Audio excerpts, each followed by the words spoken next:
वर्ष में प्रारंभ कर चुके हैं। यूँ तो नववर्ष की परंपरा भारत में विविधताओं में एकता के अनुसार चलते आ रही है। कोई वैशाखी को नया वर्ष मानते हैं, कोई जनवरी में ही नया वर्ष मना लेते हैं और कोई मार्च में 13 मार्च, 14 मार्च जो पंजाब और महाराष्ट्र में इसे नया पर्व के रूप में, नया वर्ष के रूप में मना लेते हैं।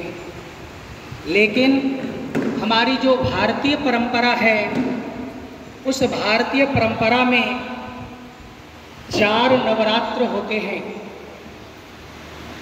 महर्षियों और मनीषियों ने मानव के लिए 2 नवरात्र श्रेष्ठकर माना है। एक जो शरद काल में होते हैं, अक्टूबर नवंबर में, जिसे हम दशहरा कहते हैं, उस समय का नवरात्र, और दूसरा चैत्र जो वसंत काल का नवरात्र है। और 2 नवरात्र और हैं। एक जो हम सरस्वती माता शारदा की आराधना करते हैं माघ के समय में, वह भी नवरात्र है जिसे लोग मनाते हैं। लेकिन एक और प्रगूढ़ नवरात्र है जिसे हम लोग आषाढ़ के मास में मनाते हैं।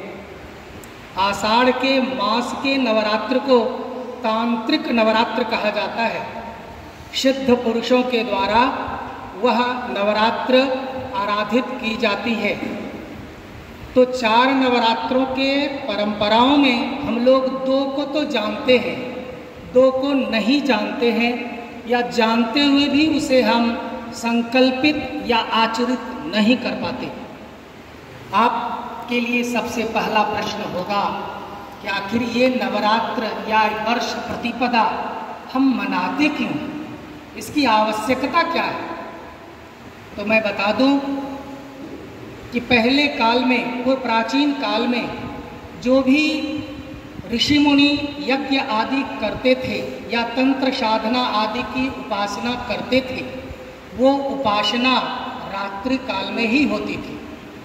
दिवस काल में आराधना वर्जित था, क्योंकि जो भी मंत्र बोले जाते थे, सूर्य की किरणों के माध्यम से वो मंत्रों का प्रभाव दूर तक प्रसारित हो पाना संभव नहीं था। इसलिए रात्रि काल में, स्तब्ध रात्रि में वातावरण शांत होने के कारण वाणी या तंत्र की, मंत्र की साधना चारों तरफ फैला करती थी। इसलिए लोग आराधना रात्रि में करते थे। लेकिन प्रश्न अब भी है कि नववर्ष प्रतिपदा आप जानते होंगे, अभी 1 अरब 96 करोड़ 26 लाख 837वां या 38वां वर्ष में भारत वर्ष प्रवेश कर रहा है। लेकिन अंग्रेजी के तिथि के अनुसार से हम 2022 में प्रवेश कर रहे हैं। ब्रह्मा के सृष्टि की रचना सूर्योदय के साथ इसी समय हुई थी, चैत्र शुक्ल प्रतिपदा को। सबसे पहला हम ब्रह्मा को लें तो ब्रह्मा की सृष्टि भी इसी दिन ब्रह्मा ने प्रारंभ की थी, इसलिए हमें वर्ष प्रतिपदा मनानी चाहिए। दूसरी है, आपने नाम सुना होगा गुरु गोरखनाथ का। गुरु गोरखनाथ जिनके मित्र थे विक्रमादित्य। तो विक्रमादित्य ने भी इसी दिन गद्दी संभाली थी, अपना राष्ट्र स्थापित किया था।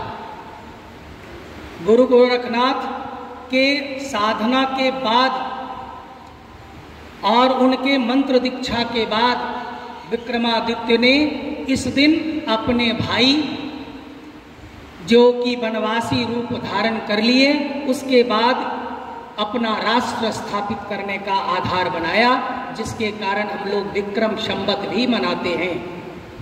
तीसरी बातें थी, जब भगवान श्री राम ने रावण का वध किया और वध करके अयोध्या लौटे, तो राम का राज्याभिषेक भी इसी दिन हुआ था। तो राज्याभिषेक होने के कारण हम ये वर्ष नववर्ष प्रतिपदा मनाते हैं। चौथी बातें हैं कि जो नवरात्र है वो 9 दिनों का ही क्यों होता है। अभी नवरात्र के लिए और तथ्य हैं, लेकिन नवरात्र इसके साथ शुरू है। आप जानते हैं सृष्टि का पहला मंत्र, मूल मंत्र ओंकार है, औ, उ और तीसरा म है। मैंने पिछले दिन भी शायद इसकी चर्चा की थी। औ जो है वह स्वतंत्र वर्ण है। गूंगे भी बोल सकते हैं और बहरे भी बोल सकते हैं। गूंगे व्यंजन वर्ण नहीं बोल सकते हैं और हम लोग भी व्यंजन वर्ण नहीं बोल सकते, क्योंकि ईश्वर की सहायता लेनी पड़ती है। मुझे भी बोलेंगे क बोलेंगे तो औ को बोलना पड़ेगा। औ का जो उच्चारण है वह भी 9 भागों में विभक्त है और वो 9 भाग भी 2 भागों में विभक्त है, जिसको कहते हैं उदात्त, अनुदात्त और स्वरित। फिर इसे हम लेते हैं ह्रस्व, दीर्घ और प्लुत। ये हर एक 3 के 3 भेद हैं, उदात्त, अनुदात्त, स्वरित। ह्रस्व के भी 3, दीर्घ के भी 3 और प्लुत के भी 3। तो ये 3 से 3 को गुना करें 9 हुए। और वो 9 वर्ण जब आप ग्रामोफोन पर जाएंगे और अपने अ के उच्चारण को देखेंगे तो आपको पता चलेगा। अभी जो मैंने अ बोला उसके तुरंत बाद मैं अ बोल रहा हूँ, तो पूर्व के अ और बाद के अ में 18 विभेद होते हैं और 18 के बाद आप फिर उसी तरह अ बोलने लगे, उसी 18 में एक होगा। तो वो 1 + 8 9 है। उसी तरह उकार का भी है। तो 9 की महत्ता है, इसलिए नवधा भक्ति यह मानव करता है अपने तंत्रिकाओं की साधना के लिए।